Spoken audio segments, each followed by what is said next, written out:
Welcome back, golf fans. Ready for another deep dive into the world of professional golf? Always ready for that. This week was just a whirlwind, wasn't it? Tournaments everywhere you look. PGA Tour, DP World Tour, LPGA Tour, even LIV Golf. It's a real global showdown. Yeah, winners from all over the place this week. Makes you realize how global this sport really is. And by the end of this deep dive, you'll know all about who won where. But we're going even deeper than that. We always do. We'll uncover some trends that could be shaping the future of the game. Might even learn some fun facts to impress your friends. Ooh, I like that. So let's tee off with the PGA Tour, shall we? Thomas Detry from Belgium just dominated the WM Phoenix Open. Yeah, dominant is right. A 7-stroke win. I mean, that's huge. 7 strokes ahead. Finished at 24 under par. Pretty impressive, right? TPC Scottsdale isn't an easy course. To win by that margin really says something about his game. Makes you think he could be a real contender this season. Definitely one to watch. Now, things were a bit tighter over on the DP World Tour.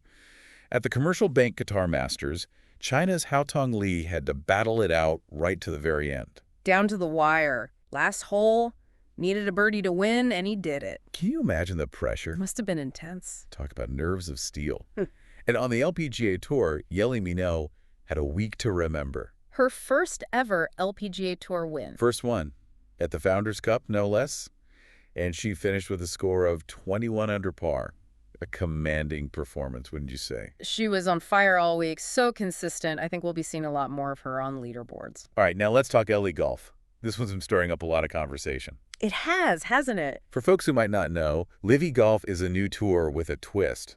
They have a team format, which adds a whole different layer of strategy to the game. It's not just about individual scores anymore. The team aspect adds a whole new level of excitement. Exactly.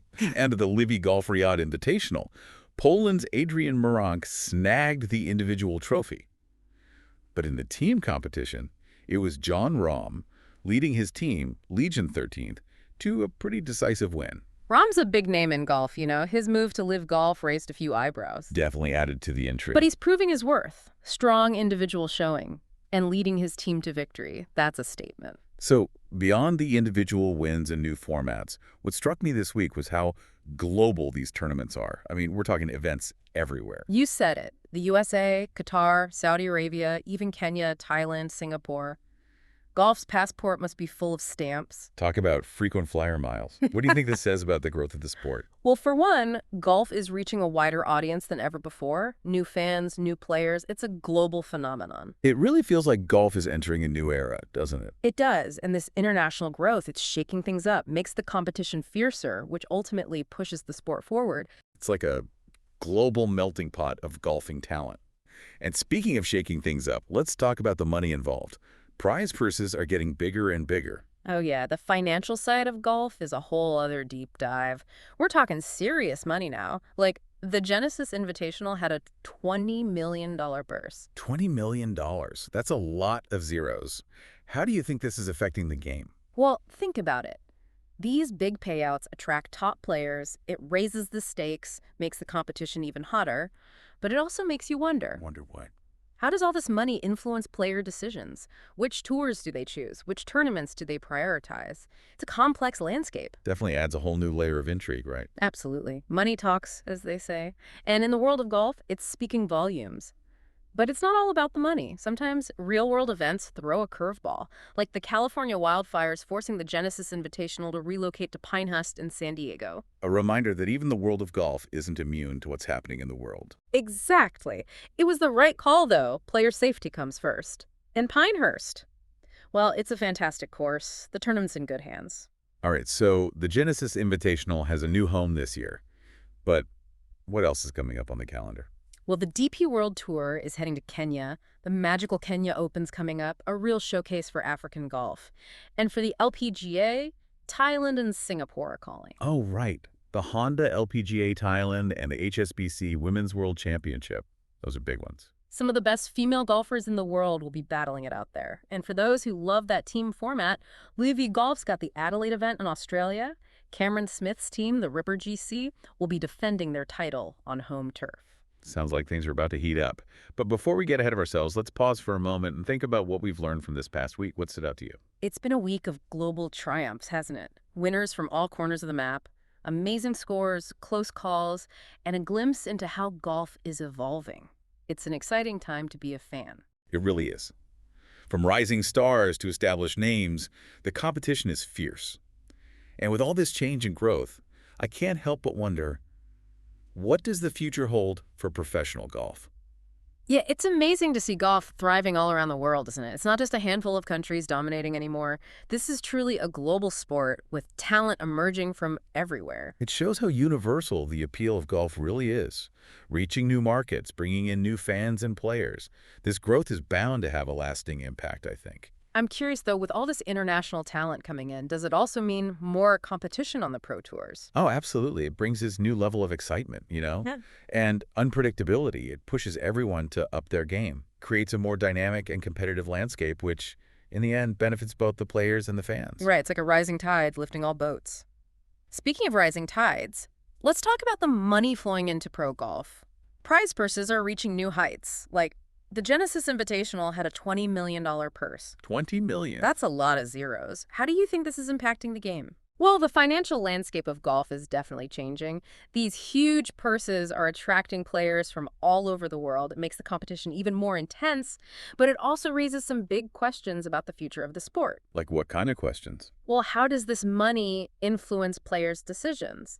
Does it affect which tours they choose to play on or which tournaments they focus on? And what about the dynamics between these established tours and the newer ones like LIV Golf?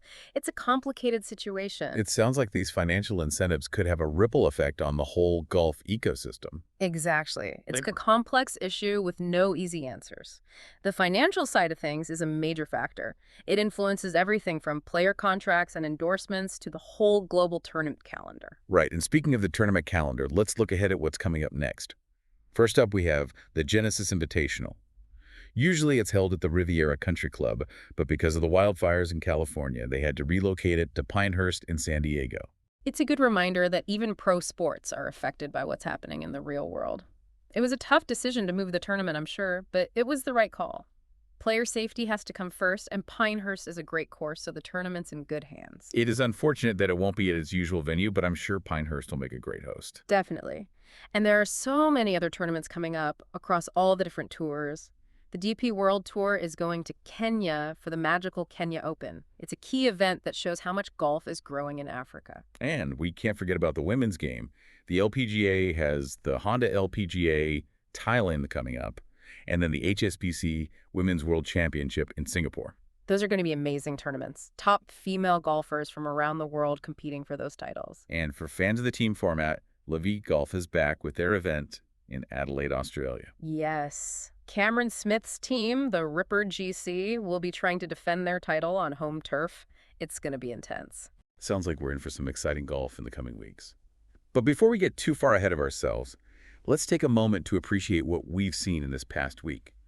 What were some of your key takeaways? Well, we've seen some incredible wins from players all over the world. We've witnessed record-breaking scores, nail-biting finishes, and gotten a glimpse into the forces shaping the future of golf. It's been a week of global triumphs. And we've learned a lot about how the game is evolving with the rise of international talent and the increasing financial stakes. It's a dynamic time for golf, and it's captivating audiences worldwide. Yeah, we've seen how real-world events like those California wildfires can impact the game. And we've also gotten a better understanding of the decisions players and organizations are making in this evolving landscape. It's been an incredible journey so far, but there's still so much more to explore as we follow this amazing sport. So with all this change and growth on the horizon, what do you think the future holds for professional golf? Yeah, it really does feel like we're at a turning point, doesn't it? Traditional ways of doing things are being challenged, and new models like LIV Golf are popping up. So where do you see pro golf headed in the next few years? Well, that's the big question, isn't it? It's definitely a time of change. You've got those established tours like the PGA and DP World Tour. They've got history, they've got prestige, but they're having to adapt too, embrace the global growth, deal with the increasing prize money. And then you've got LIV Golf just shaking things up. Yeah. New format, shorter tournaments, those guaranteed contracts. They're not afraid to disrupt the status quo. And it's not just the format. LIV Golf has a lot of financial backing, which lets them attract big names. And that generates buzz. It forces everyone to rethink how professional golf works. Do you think there's space for everyone in this new era of golf? Can the established tours and LIV Golf coexist? Or are we headed for some kind of showdown? That's hard to say. It really is. What's clear is that the players, the tours, and the fans, we all have a part to play in shaping the future of this sport. There are so many factors at play. It's like we're all connected, right? Part of this big ecosystem. And the decisions made today will impact the game for years to come. Exactly. And that's why it's so important to stay informed, to be part of these conversations, to consider the different viewpoints. The future of golf is being written right now. We're seeing it unfold in real time. So to our listeners out there, we leave you with this. What kind of future do you want for professional golf? With all these changes happening, what kind of game do you want to see? Tell us what you think. We love hearing from fellow golf fans. And until next time, keep those drives long and those putts short.